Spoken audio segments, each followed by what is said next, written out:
بسم اللہ الرحمن الرحیم۔ مشکل اردو پڑھنا سیکھ رہے ہیں۔ اردو کی کتاب گلستان ادب کے ذریعے سے الفاظ و معنی کی تشریح کے ساتھ، اور ابھی جو سبق چل رہا ہے وہ ہے ایک افسانہ نگار قرۃ العین حیدر، اس کا ایک افسانہ جو فوٹوگرافر کے نام سے ہے، اور اس کا کچھ حصہ ہو گیا ہے، آج یہاں سے پڑھیں گے۔ تو چلیے آج کا سبق شروع کرتے۔ دیکھیے، گیسٹ ہاؤس میں مسافروں کی آوک جاوک جاری ہے۔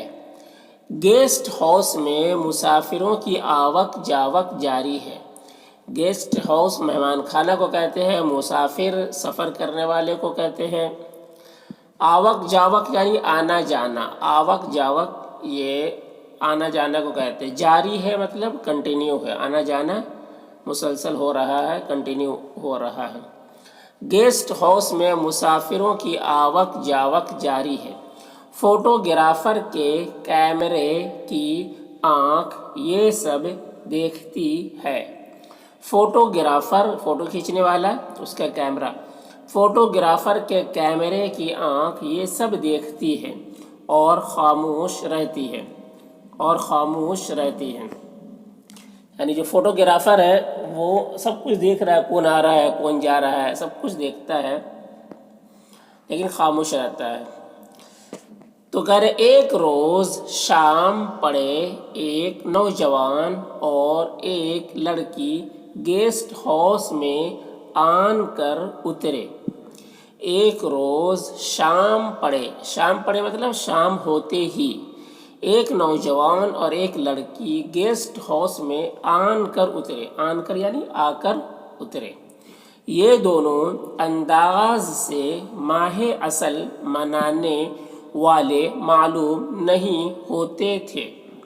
یہ دونوں انداز سے ماہ اصل یعنی ہنی مون منانے والے معلوم نہیں ہوتے تھے، لیکن بے حد مسرور اور سنجیدہ سے وہ اپنا سامان اٹھائے اوپر چلے گئے۔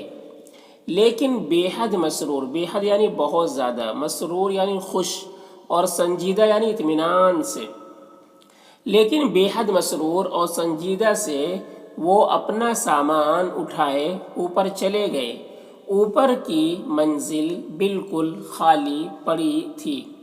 اوپر کی منزل بالکل خالی پڑی تھی۔ اوپر کی منزل یعنی اوپر کا کمرہ، اوپر کا جو حصہ ہے دوسری تو وہ بالکل خالی پڑی تھی۔ کہہ رہے زینے کے برابر میں ڈائننگ ہال تھا۔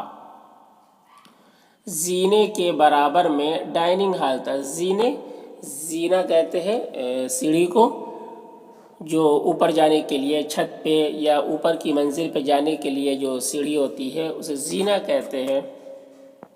زینے کے برابر میں ڈائننگ ہال تھا۔ ڈائننگ ہال کہتے ہیں جو کھانا کھانے کے لیے جو ہال بنایا جاتا ہے اس کو ڈائننگ ہال کہتے ہیں۔ ڈائننگ ہال تھا، اور اس کے بعد 3 بیڈ روم، اور اس کے بعد 3 بیڈ روم، بیڈ روم کہتے ہیں سونے والے روم کو، تو اس کے بعد 3 سونے والے روم تھے۔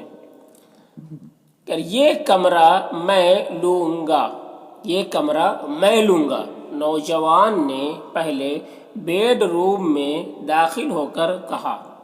نوجوان نے پہلے بیڈ روم میں داخل ہو کر کہا، جس کا رخ جھیل کی طرف تھا، جس کا رخ جھیل کی طرف تھا۔ جھیل یعنی وہی تالاب جو پہاڑی کے چاروں طرف، پہاڑوں کے بیچ میں جو ہوتا ہے، جس کا رخ یعنی جس کا رخ جھیل کی طرف تھا۔ لڑکی نے اپنی چھتری اور اوور کوٹ اس کمرے کے ایک پلنگ پر پھینک دیا تھا۔ لڑکی نے اپنی چھتری، چھتری کہتے ہیں امبریلا، اپنی چھتری جو پانی سے بچنے کے لیے یا دھوپ سے بچنے کے لیے یوز کرتے ہیں، تو اپنی چھتری اور اوور کوٹ، اوور کوٹ کہتے ہیں جو کوٹ کے اوپر پہنتے ہیں ٹھنڈ کے موسم میں، یہ گرم کپڑا ہوتا ہے جو اوور کوٹ کوٹ کے اوپر پہنتے ہیں، اس کو شیروانی بھی کہتے ہیں۔ تو اوور کوٹ یہ تھوڑا لمبا ہوتا ہے، گھٹنے تک یا گھٹنے سے تھوڑے نیچے تک ہوتا ہے۔ تو اس کو اوور کوٹ کہتے ہیں۔ اوور کوٹ اس کمرے کے ایک پلنگ پر پھینک دیا تھا۔ اٹھاؤ اپنا بوریا بستر، اٹھاؤ اپنا بوریا بستر، نوجوان نے اس سے کہا، نوجوان نے اس سے کہا۔ اٹھاؤ اپنا بوریا بستر، بوریا بستر یعنی اپنا سامان، اپنا سامان۔ اٹھاؤ اپنا بوریا بستر، نوجوان نے اس سے کہا۔ اچھا، لڑکی دونوں چیزیں اٹھا کر برابر کے سٹنگ روم سے گزرتی، لڑکی دونوں چیزیں اٹھا کر برابر کے سٹنگ روم کہتے ہیں جو روم بیٹھنے اٹھنے کے لیے ہوتا ہے، جس میں صوفے وغیرہ ہوتے ہیں، ٹھیک ہے، بیٹھنے کے لیے۔ تو سٹنگ روم سے گزرتی دوسرے کمرے میں چلی گئی، دوسرے کمرے میں چلی گئی، جس کے پیچھے کا گلیارہ سا تھا، جس کے پیچھے ایک پختہ گلیارہ سا تھا۔ پختہ یعنی پکا، گلیارہ کہتے ہیں گلی کو، پتلی گلی کو، ٹھیک ہے، گلیارہ کہتے ہیں۔ تو پختہ گلیارہ سا تھا۔ کمرے کے بڑے بڑے دریچوں میں سے وہ مزدور نظر آ رہے تھے، کمرے کے بڑے بڑے دریچوں کہتے ہیں کھڑکیوں، کھڑکیوں میں سے وہ مزدور نظر آ رہے تھے جو ایک سیڑھی اٹھائے پچھلی دیوار کی مرمت میں مصروف تھے، جو ایک سیڑھی اٹھائے پچھلی دیوار کی مرمت یعنی اس کو صحیح کر رہے تھے، ریپائرنگ کر رہے تھے، دیوار کی مرمت میں مصروف تھے، مصروف یعنی مشغول تھے، لگے ہوئے تھے۔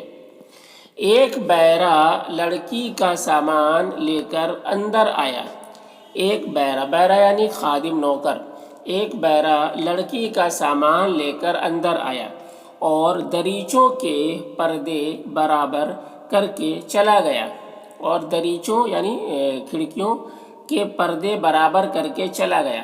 لڑکی سفر کے کپڑے تبدیل کر کے سٹنگ روم میں آ گئی، لڑکی سفر کے کپڑے تبدیل کر کے سٹنگ روم میں آ گئی۔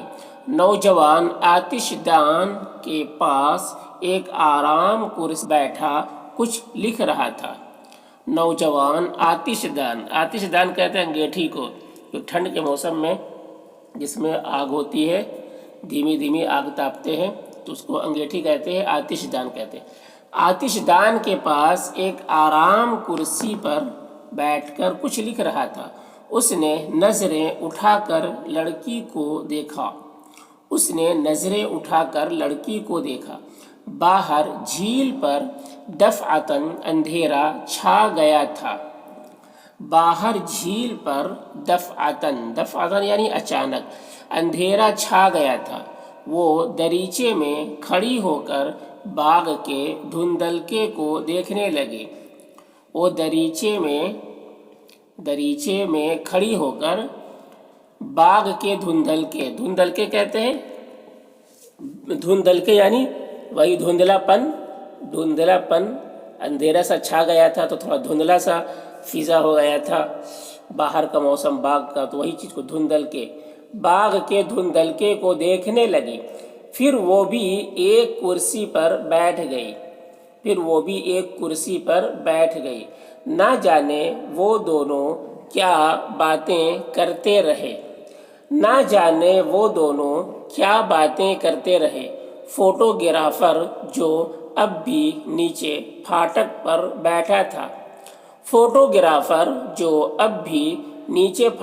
بیٹھا تھا، اس کا کیمرہ آنکھ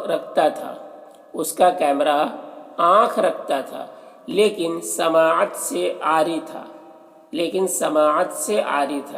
یعنی اس کا کیمرہ سب کچھ دیکھتا تھا، لیکن سماعت یعنی سننے سے، عاری تھا یعنی خالی تھا، لیکن سماعت سے عاری تھا، دیکھتا سب تھا لیکن سنتا نہیں تھا۔ تو یہ